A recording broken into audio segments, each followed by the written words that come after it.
hundreds of thousands of rounds of 155 ammunition to the front lines to help Ukraine repel Russian attacks. Allies have committed to collectively provide Ukraine with at least 40 billion euros worth of security assistance over the next year. And together, the United States, Denmark, and the Netherlands have begun the transfer of F-16s to Ukrainian forces, and Ukrainian pilots will be operating in theater with those F-16s this summer. Any peace must be based on the principles of sovereignty, territorial integrity, and the basic maxim that we cannot allow one nation to take another nation's territory by force. Well, good morning, everyone. It's great to be here with all of you, and I really want to thank Fred for that unduly generous introduction. But I especially want to thank the entire team who made this forum possible, because this forum is a critical pillar of the summit. Every think tank, every sponsor, every NATO leader, every partner, every participant, and frankly, every citizen who has participated in this forum, either live or virtually, over the course of this summit. I'm honored to have the chance to be here to just say a few words to such an impressive group. I know that one thing that has been on all of our minds throughout this summit and in the lead up to it is Russia's brutal war of conquest against Ukraine. Where are we and where are we headed? Just a few months ago, the situation looked extremely grim. Security funding for Ukraine was held up in our Congress here in Washington, and we all saw the consequences. Ukrainian soldiers on the front lines running out of artillery shells, literally rationing ammo. Ukrainian families worried that Russian forces would take town after town. And we did indeed see the Russians try to press their advantage, seizing that window of opportunity to take additional territory. And back in April, just a few months ago, there were voices predicting that by the time of this summit here in Washington today, Ukraine's lines would crack, Russia would be making a major breakthrough, and the backdrop of this summit would be Russia surging forward across the front. And to be frank, I imagine that many of the people actually in this room today thought that might be the case as well. But Ukrainian forces stood strong, and President Biden, with bipartisan support in Congress, moved heaven and earth to get the national security funding for Ukraine passed. And since then, the picture has changed considerably. Russia's Kharkiv offensive stalled out. Russia is continuing to throw wave after wave of men into the fight, taking little increments of territory, but at astonishing cost. By and large, the front lines have stabilized. Ukrainian mobilization efforts have improved. Ukrainian units are building stronger fortifications and defensive lines, and day by day they're pushing back. This is due to the people of Ukraine, to their sheer courage and commitment to their country and its freedom.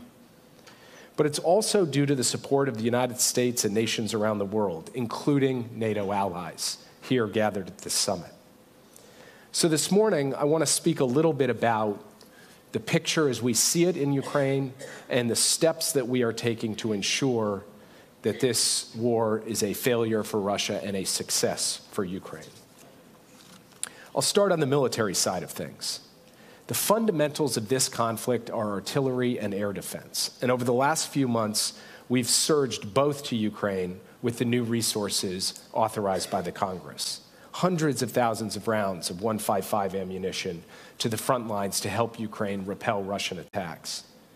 And we've now provided Ukraine with long-range capabilities, ATACMS missiles, which the Ukrainians are employing with good effect in Russian-occupied areas of Ukraine, including in Crimea. And at this summit, we've continued to make major moves. First, allies have committed to collectively provide Ukraine with at least 40 billion euros worth of security assistance over the next year. And that's not just a dollar sign. That is equipment, tanks, armored fighting vehicles, artillery, missiles, the whole range of capabilities that Ukraine needs to be able to effectively fight and win. Next, in partnership with our allies, we will provide Ukraine with 5 strategic air defense systems and dozens of tactical systems that are especially relevant to help protect Ukrainian forces on the front lines. The strategic air systems will help Ukraine as it endures a continued pounding by Russia of its energy grid, with Russian missiles and drones, and a continued assault on its front lines by Russian planes. And we saw the horrific reality of Russia's brutality with the attack on the Children's Hospital in Kyiv just a few days ago, and we are working with the Ukrainians to deal with that attack and to respond with force and vigor. From our own production, we'll deliver hundreds of critical air defense missiles to Ukraine over the next year as well. There was a point earlier this year when it looked like Ukraine might run out of interceptors. But thanks to decisions President Biden has taken, working with allies and partners, we will ensure that Ukraine remains supplied with the air defense missiles it needs for all of the batteries that we and our allies are now providing. And together, the United States, Denmark, and the Netherlands have begun the transfer of F-16s to Ukrainian forces, and Ukrainian pilots will be operating in theater with those F-16s this summer. Like I said, major moves. And we're also steeled for the struggle ahead. President Putin thinks he can outlast Ukraine and its supporters, and he's taken steps to put Russia's war industry, its defense industry, in fact, its entire economy on a wartime footing. And with help from Iran, from North Korea, and from the People's Republic of China, he's attempting to undertake Russia's most significant defense expansion since the height of the Cold War. But make no mistake, this unsustainable war spending masks underlying weakness and fragility, and the economic costs for Russia are mounting and will compound over time. Meanwhile, NATO allies have been making historic investments in our own defense industrial bases without distorting our national economies the way Russia has. Yesterday, for the first time ever, every ally pledged to develop plans to strengthen their defense industrial capacities at home. And like our defense spending commitment, these individual pledges are critical to our collective security. They're going to help enable the alliance to prioritize production of the most vital defense equipment we need in the event of conflict and to produce the capabilities Ukraine needs as we speak to fight Russia on the battlefield. These pledges will also help forge new industry partnerships across the alliance, create jobs, and strengthen our economic competitiveness. And they will spur greater investment in NATO's most significant advantage, our technology and innovation. As the folks in this room know very well, Russia's brutal war of conquest in Ukraine is evolving rapidly. The very shape of warfare is transforming before our eyes because of innovations, often deadly innovations, in technology and techniques and tactics.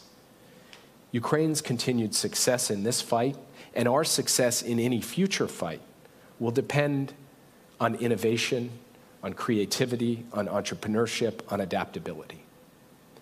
Ukraine and the Ukrainian people have that in spades, and they've demonstrated that since the war began. But Ukraine will also have help from the collective innovation and entrepreneurship of its Western partners, and no one should bet against our collective advantage in this area. Already, we're working with Ukraine to solve some of the key technological challenges of an evolving battlefield: electronic warfare, drones, demining, and more where that came from as the weeks and months unfold. Now, taken all together, the steps that I've laid out have put Ukraine in a stronger position on the battlefield. But the military side of this equation is only one part of the progress that we have seen over the course of 2024. Ukraine, with the support of the United States and other allies and partners, has made really remarkable diplomatic progress as well. Just look at the last month alone. At the G7 summit in Italy, the United States and our partners reached a historic decision to make Russia pay for the damage they've caused by unlocking $50 billion from the Russian sovereign assets that we froze together. In Switzerland, just a couple of days after that G7 summit, Vice President Harris and I had the honor to attend Ukraine's peace conference to support President Zelensky's vision for a just and lasting peace in line with the UN Charter. That peace summit, attended by more than 100 countries and international organizations, was a remarkable sign of Ukraine's diplomatic strength and staying power, both because of the broad range of countries represented and because those countries spoke with a single voice to say that any peace must be based on the principles of sovereignty, territorial integrity, and the basic maxim that we cannot allow one nation to take another nation's territory by force. In this same time frame, around the G7 summit, President Biden and President Zelensky signed a bilateral security agreement, reflecting a long-term commitment from the United States of America to provide Ukraine the means to ensure its future security. It was genuinely historic. And in a few hours, we're going to make history again. President Biden will convene more than 20 world leaders who've also signed their own bilateral security agreements with Ukraine to launch the Ukraine Compact. This compact knits all of these countries together, and it makes clear that we will continue to support Ukraine in this fight, and we will also help build its force so it can credibly deter and defend against future aggression as well. And after this war is over, all of the countries in the compact will continue to have Ukraine's back, just like we have it now. Over the last couple of days, NATO has come together to announce new measures of long-term support for Ukraine. And the session this afternoon of the NATO-Ukraine Council will put these on full display. This includes a new NATO military command in Germany, led by a 3-star general, who will launch a training, equipping, and force development program for Ukrainian troops. Secretary General Stoltenberg will appoint a new NATO senior representative in Kyiv to deepen Ukraine's institutional relationship with the alliance and engage with senior Ukrainian officials. The alliance reaffirmed in its communiqué yesterday that Ukraine's future is in NATO. This summit, the Washington summit, is about building a bridge to NATO for Ukraine as they continue to implement important reforms. And the steps I've just laid out are the building blocks of that bridge. Together they make clear Putin cannot divide us, he cannot outlast us, he cannot weaken us, and Ukraine, not Russia, will prevail in this war. The landscape of this conflict today is far different than it was in April, when Ukraine was running out of supplies and equipment and Russia was on the move. Today, on the battlefield, Russia is grinding away but not breaking through, and Ukraine is exacting massive costs and attriting Russian strategic capabilities. Diplomatically, Ukraine has concluded a successful peace summit and signed new bilateral security agreements with more than 20 countries, as I mentioned before. And at this summit, Ukraine has secured a historic set of deliverables: air defense, F-16s, additional security assistance, a compact of nations committed to supporting Ukraine for the long term, and the concrete elements of a bridge to NATO. Doesn't mean the days ahead, the weeks ahead, the months ahead are not going to be difficult. They will be difficult. No one knows that better than the people fighting on the front lines. None of the progress that we've seen so far was inevitable. None of it happened by accident. It took the Ukrainians stepping up first and foremost. It also took NATO allies coming together to choose again and again to stand with them, to defend the values that have always united us as democracies: freedom, security, sovereignty, territorial integrity. This is what our predecessors did for 75 years. And this is what we all must do in the years ahead, even when it's tough, in fact, especially when it's tough. So yes, the road ahead will be challenging. President Putin is determined to keep trying to take over Ukraine, and countries like Iran, North Korea, and China are cheerleading him. We're clear-eyed about all of that, but we are also clear-eyed about Ukraine's strengths and resilience and courage and commitment and effectiveness and capabilities. And we're clear-eyed about our own too. And we have confidence in Ukraine and confidence in ourselves, and with that, and with the actual work, the spade work that has gone into the results produced at the summit these last 2 days, we are demonstrating our commitment to stand with Ukraine in their current fight and into the future. And what I would ask in closing is that as we look at the picture before us, and as we think about what we need to do to succeed and to help Ukraine succeed, that we recognize this war has been unpredictable from the start. People thought Kyiv would fall in less than a week. Kyiv still stands today. People thought earlier this year we'd be looking at a much different picture than we're looking at today. the future, the history of Europe, of Ukraine, of the world order is not yet written. As Fred said in his opening comments, nothing is inevitable. It comes down to the choices that we make and the choices that we make together. I believe we've taken some bold steps in the last few days and weeks. We will take more bold steps in the days and weeks to come.